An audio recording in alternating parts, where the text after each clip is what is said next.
What's up, everybody? Welcome back to Figure It Out of the Basement's Black Series Talk Show. I'm Nate, joined with Justin. Sup, guys? And today, it's time to cover this week's Hasbro Pulse Fanstream. Ooh, yes. Hey, we got some Black Series figures this time, Justin. More than 3. Yeah, there was like 7. Yeah, it was a pretty good spread, and some good TVC stuff, too. Yeah, true. Before we jump into the reveals, don't forget to leave a like and subscribe if you are new. We're always talking about Star Wars, the Black Series here on the channel. Nate, start me off, brother, with the TVC minute. Let's go. We got some pretty cool vintage collection reveals this time around. Let's start things off with a straight repack.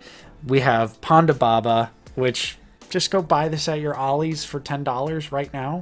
Yeah, or $5. Yeah. This is probably the biggest L on the TVC side of things. It is a straight up repack of a very, very old figure that has also been repacked more than once. But we know it as the classic, like, 3 3/4 Black Series packaging. The one that you can find at Ollie's. And you picked it up. Yep, I did. And I was preparing for my cantina, and hey, it's $8 saved right there, because you know this one's going to be $17.99. Really bad peanut head. Like, the head is absurdly tiny. It is. It's really bad. Panda's head is definitely a lot larger than that, and I feel like they could have adjusted this, but whatever. I feel like this is pretty inconsequential, and I feel like a lot of 3.75 collectors already have this figure, so in a way, this kind of almost just seems like it's for the card back people. Yeah, and like the return to Tatooine thing that they're doing too. Whatever. Straight banger coming up next, though. It's the brand new vintage collection Moman Nedan. Better than Black Series. Oh, 100%. Once again, vintage collection fans, where's our updated MoMA? Here it is, and it's 3 times better than our version, so stop. I do love our Black Series Moman Nedan. Like, I think it's an excellent figure. It was on the top 10 of 2024. But this TVC version has it all. It is $25, so it's like a deluxe figure. Yeah. But it has references to the Kenner, the Power of the Force, the Saga collection, because it comes with the E11, the Power of the Force blaster, and then also the staff. Yeah. Also a cup that looks like it has liquid in it, an alt hand, and soft goods for like the little lower part on the torso, on the waist. They killed it with this vintage collection Moman Nedan, and I think it's, to me, worth $25. It's funny that I could look at TVC Jango Fett and go, ugh. Yeah. And then I look at Moman Nedan and I'm like, that's right. But yeah, they loaded up MoMA. I love that they did that. I wish we could have got that kind of love in the Black Series version, though. Another better than Black Series, they are also giving the Imperial Armored Commando a deluxe TVC release, coming with a riot shield, some blasters. He's got thigh swivel. That is just the dumbest thing ever. That is literally the dumbest thing ever. They took away thigh swivel on the Black Series version of this character. The line that is character specific. It's the specialization of Black Series is the character. It's the character appreciation. We're supposed to have the definitive figure, not TVC. Like, I'm sorry, but that's just not how it's supposed to work. They took away thigh swivel for the Black Series version of this, but they give it to the TVC version of this. Also, the knee armor attached to the knee, attached to the leg armor. It's not like part of the lower thigh like it is on Black Series. This is just significantly better. Helmet's better too. Proportions are better on this TVC figure. This is why, now hear me out. I am a vintage collection collector. Wait, what? However, I don't really consider myself to be immersed in that world. Right. But this is why, when you guys complain about not getting figures right away, this is why it's a good idea to wait and have some genuine time for them to develop these figures, because look at how much better they are. Sure, they're coming out after our versions, but they're both superior. Yeah, just like Paz Vizsla, how the TVC version is more accurate. That's kind of the trade-off to playing the waiting game. Yeah. And you also get like more accessories and like more definitive. You're getting more accessories with the MoMA. You're getting more accessories with your Ponda Baba repack. I know it's repack. You're getting more accessories with the Imperial Armored Commando. So that could be another explanation as to where their budget is going and why they don't get as many just raw character counts compared to the Black Series. Because TVC, again, we sound like a broken record, but they have tons of different things other than just straight up figures of characters that are making up their budget. Right. Another thing is vehicles. You know, on that subject, which they did pipeline Luke's Landspeeder from the original film, and I believe Yakface did confirm this is like an all-new vehicle. Yeah, they did say on the stream that it was an all-new vehicle. All right. Which is great to see. Once again, you know, vehicles, playsets count towards the budget of Vintage Collection. Let's not forget that. But the Landspeeder will probably be pretty awesome, and I'll probably pick that up as it goes with the Mos Eisley Cantina. Nice. Let's jump in to our bread and our butter, Nate. Yeah, that was a long minute. That was a long minute. That was like 5 minutes, 6 minutes. Let's get into the Black Series reveals. We're going to start off with Moff Chinian. Because our fears are true. We knew it was coming. Say it ain't so. Whoa, whoa. We knew this was coming. We knew... It's not that we're just going to make a video and then all of a sudden they're going to do alternate heads and helmets instead of removable, but they did reveal Moff Gideon Dark Trooper armor, and visually the figure itself looks great, except you can totally see the skin tone and the chin and even the neck in some of the shots. Yeah. Because the helmet is removable. It's a good looking figure though. It's a pass for me because of the content. I don't need to go down that whole rabbit hole again, but I still think it's a decent figure for people who are fans of it. Yeah, I feel like it's fine. But we had these fears when we saw the helmet leaked a while back that, you know, just due to the design, we were fully expecting, you know, there's probably going to be some good amount of chin hanging out of this one. Oh, yeah. And it's confirmed, which is unfortunate. And I said a few weeks back that if Moff Gideon was a chinner, I was going to pass. Yep. So I will be passing on this figure. I think the chin kind of ruins it. I do also kind of find it hilarious. They tried to hide it pretty hard in all of the promotional photos. Whether it's, you know, Moff's conveniently posed and he's like looking, you know. Yeah. But there's that one shot right there, and that's all I needed to see. Oh, yeah, because the helmet has that huge gap in the middle just by design, and it's unfortunate. There is a new likeness for Moff Gideon. And it looks good. Yeah, sure. I do like the weapon, how it actually comes with two different versions, like one's extended and one's retracted. That's actually really cool. It's kind of giving me TVC vibes with that, like having lit hilt and unlit hilt. I'm a fan of that. Let's keep that up for future releases. I like just having two different versions of the same accessory. I just like it. It's kind of like cutting out the gimmicks and like the toy thing. You know? Yeah, it gives you more options if you just want to presumably have it displayed on him. Also has his blaster. Yeah. So... Yeah. It's a decent looking figure. It is a chinner, but also we knew that was going to happen for the most part. So yeah, I was holding out a little bit of hope because I do really like the design of Moff Gideon. Mandalorian Season 3 is not the best, but cool design usually does a lot for me. If only he had a goatee. Yeah. If he had a goatee, it would just be black and it would not be noticeable. And it's just unfortunate because I would love to have a figure of armored up Moff Gideon, but I'm going to stand on our principles with this one, and I'm going to pass on it because I don't want Moff Chinian. I want Moff Gideon. What if it's a sale? That always changes things. True. That always changes things. True. And going right along with that, we also have the Praetorian Guard, which is also featured in Mandalorian Season 3. It's a great looking figure. It is a great looking figure. I'll be honest. But I'm sure we're both on the same page here. Pass. Yeah, it just because I didn't like Mando Season 3 and I need to stop buying things just because they look cool.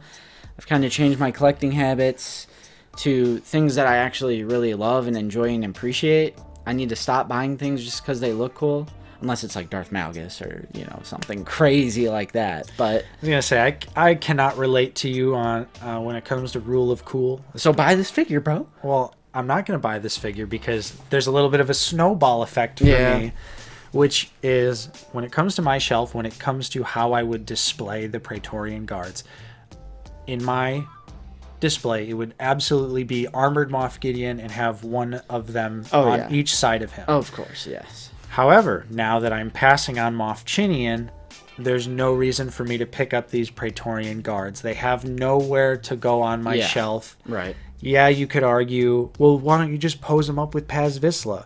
Well, for my shelf personally, I have Paz Vizsla posed with all my other Mandalorians. I have all my Mandalorians in one shelf. And I'm not going to break that display just for 2 Praetorian Guards. Right. They did at least include 2 different weapons, which is like, I'm surprised. Right. And I would applaud that as well, because I was just expecting 1 weapon. But now there's 2 unique weapons. So like for army building purposes, I totally get it. It's a good idea to include more than 1 at the very least of those weapons. The helmet looks good. They went with soft goods as opposed to sculpted plastic, which it looks a little ribbony, but I still think it was the right call. Yeah, for characters that are super dynamic like the Praetorian Guards, you need that range of movement. Obviously, that was the greatest downfall almost of the original Praetorian Guard figures, where they were just traffic cones, Yeah. And speaking of that original Praetorian Guard, it does seem like they reused the legs of that original guard, but with new knee armor to make it accurate to these new Praetorian Guards. Yep. Asterisk. They are still photoshopping pins out of the promotional images, and we are going to call that out every single time I see it. It's a deceptive practice. It's unacceptable. It's inexcusable. There's no justification for it. It is just straight up deceptive, and I hate it. And they literally got me with it today. Right, you were like, whoa, double-jointed pinless? Well, yeah, obviously Marvel has plenty of double-jointed pinless, so I was thinking like, oh, maybe it was only a matter of time before they would try it out on some Black Series figure. Yeah. And I was at work, so I wasn't watching the stream. I was just only able to see the pictures. So I was like, whoa, double-jointed pinless knees, crazy. And then, of course, immediately I come crashing back down to earth, and you guys let me know that, no, it's just more Photoshop nonsense, and of course it is. Of course it is. Hopefully they can resolve that. Ultimately, it's a pass for us, but I do want to stress that the figure does look awesome. So just because I say I'm passing on something, in this instance, it has more to do with the content. I still think it looks like a pretty awesome figure. So I am happy for the people who would be excited for something like this. Absolutely. Now let's move on to some Peakdor. Let's move on to some Andor stuff. We got Cassian Andor in his little TIE Avenger pilot disguise. And I think this figure looks awesome. Oh yeah, this one looks great. Brand new sculpt, top to toe, including the Cassian head, which was kind of surprising. But Eric did mention that they resculpted it so it would fit the removable helmet. Yeah, it's not the best Cassian they've done. I would say probably second or third. Yeah, I still think, oddly enough, the first release of Cassian Season 2 is probably the best. Like the one that we just got a couple months ago. Yeah, but this one still looks really good. And he's thankfully not a chinner, because the helmet design allows, for the head to be completely encapsulated. And I think the helmet has a good proportion, too. It doesn't look too bobbleheady. Right. And I like the figure's color scheme. I think it's visually striking. And I just loved the series so much. I loved Andor Season 1, so I'm pretty much going to be down for any Andor figures that they release, which does include the most disappointing reveal of this stream in the Black Series realm, and that is Director Krennic, because this is the exact same figure with a photoreal update. They pulled an archive on us. Dude. They pulled an archive. There's new updated Imperial officer tooling available, or does that mean they're using it for someone else? But there's new Imperial officer tooling. It's just so mind-boggling that we could have got a better version of Director Krennic. Obviously, technically this is because it has photoreal, but we could have got the better legs. We could have got updated arms. You know, they could have done so much more than just basically give us archive Krennic. Right, just seeing that like red and black box body with the plastic shell of a cape and just everything. The head, of course, looks better. It does. But it's still a pickup because I love the character of Krennic. He's one of my favorite characters from Rogue One. I can't wait to see him in Andor Season 2. So I'm going to pick it up because I need a photoreal Director Krennic on the shelf. He was oddly missing from that original like second run of Rogue One figures when they did him in Galaxy packaging with photoreal updates. Krennic was nowhere to be found, so we've been just waiting for him. He's literally like the only Imperial officer that doesn't have photoreal right now. So he also looks weird if you have him on an Empire display and you have all your officers lined up and you got a weird guy at the end. Yeah. So it's a very easy pickup for us, but it was a disappointing reveal, if that makes sense. Yeah. And they also removed the brown paint from the blaster. Oh, I mean, because why not? Why not? Why not just make it even more disappointing? It's like, well, we had to balance the budget, so in order to do the photoreal, we got to take the brown paint off the blaster. Which is so dumb because it's mainline on New Disney Media. This is New Disney Media, which usually gets like the biggest budget, the highest top priority. Every Skeleton Crew figure's a new sculpt with tons of paint and color and detail and sculpted detail and backpacks and accessories and for Director Krennic, it's just like Anakin. It's like, well, we've done them before, so let's do the cheaper route. It's still Disney, so use that as an excuse to give it more attention, you know? Yep. Let's get into something more positive here, though, Nate. Let's do it. We've got some Revenge of the Sith repacks coming our way. Woo. We knew these were coming, but finally seeing them in all of their nostalgic Episode 3 Revenge of the Sith packaging just brings me so much joy, and I'm picking up every single one of these. Yep. So we got the ones we knew about, which is Count Dooku, R2-D2, and Kit Fisto.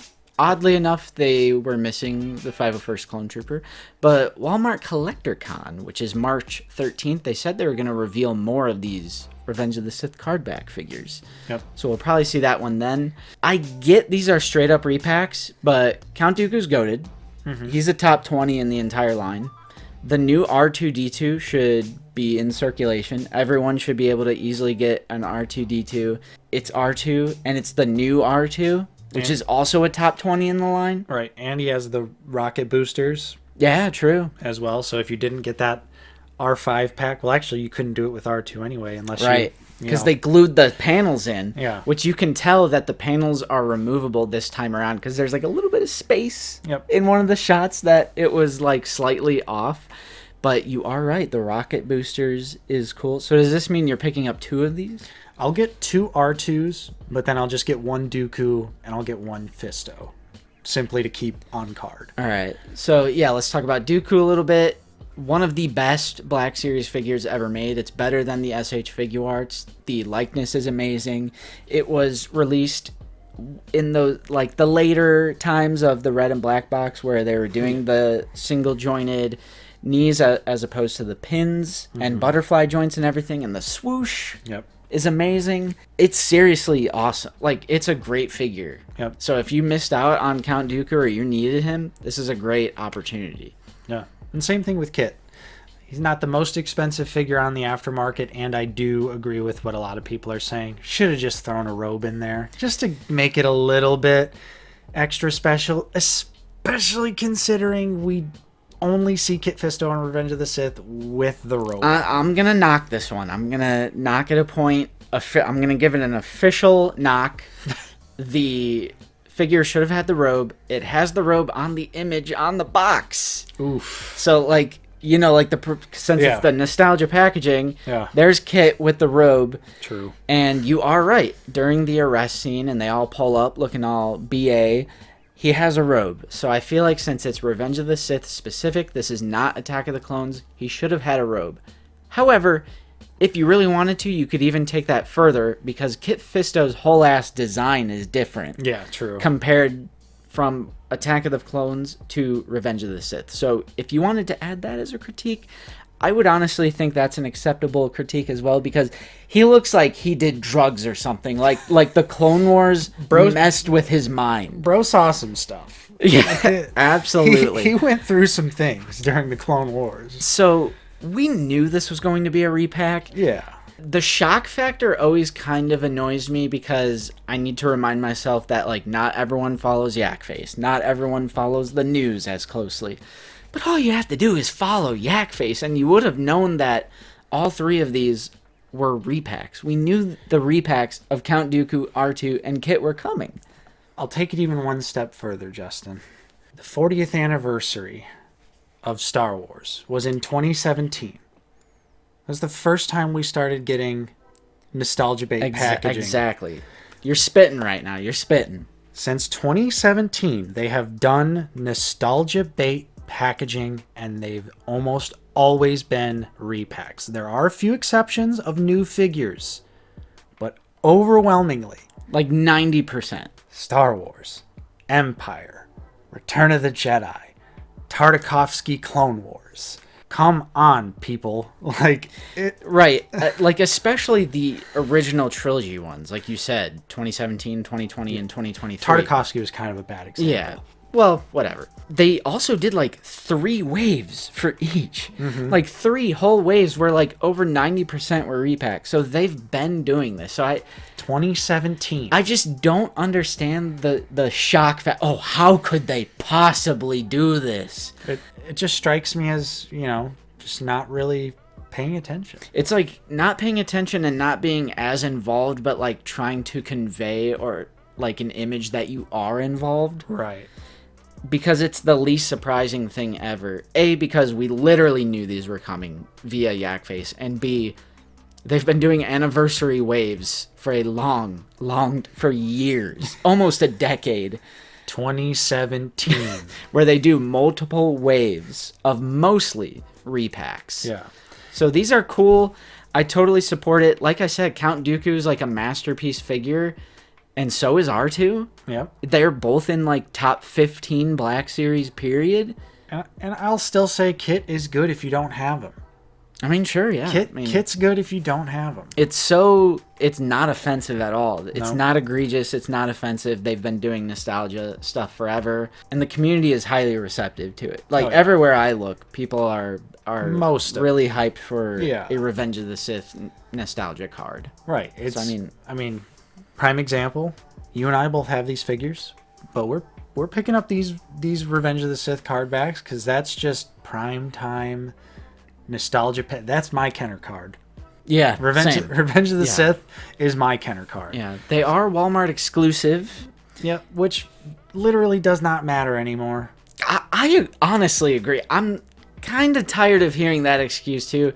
Especially after Commander Cody and some of the previous Walmart exclusives and how they went. I'm pretty sure you can still pre-order Cody right now for $24.96. I'm like, come on, guys. Like, it's not 2022 anymore. No.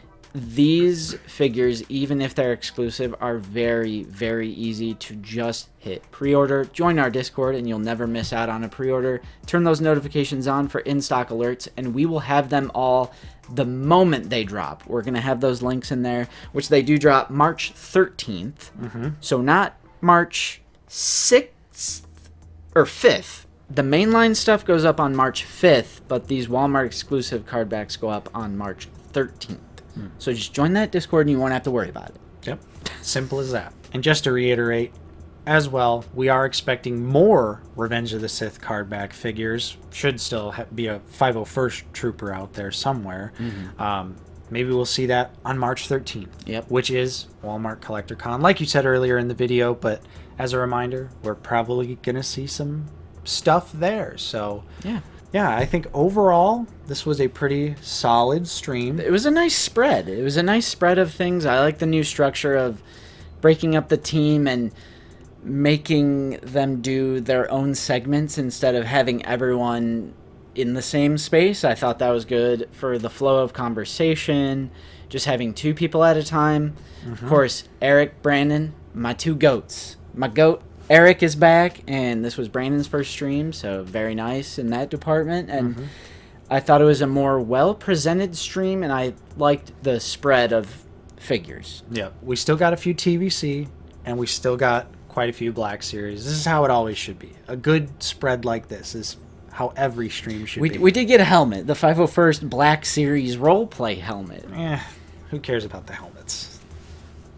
I mean, a lot of people care about the helmets, but we're just not role-playing helmet people, so... Yeah, that's part of the set. That's part of the set. Yeah. But yeah, you are right. That's a GameStop exclusive as well here in the United States. But otherwise, though, yeah, I thought this was solid. There's plenty of stuff that I'm getting. There's stuff that I'm passing on, which is okay. At the end of the day, action figure collecting, like always, buy what you like, pass on what you don't. It's so easy to do. That's all there is to it. My favorite part about action figure collecting is you don't have to buy it. If you don't like something, you don't gotta buy it. And wait, what? Hey, I know that's a hard concept for a lot of collectors to get behind, but it's true. It is true. So, yeah, I think this was a good stream, and I enjoyed it. Agreed. And that's all we have for you on this week's episode of Figure It Out. Hopefully you enjoyed it. If you did, don't forget to leave a like, subscribe if you are new. We're always talking about Star Wars The Black Series here on the channel. As always, if you are in a position to help support us directly, we do also offer a couple different channel membership tiers. Check those out in the description down below. I'm Nate. I've been joined with Justin. See you guys later. And we will see you all next time on Out of the Basement.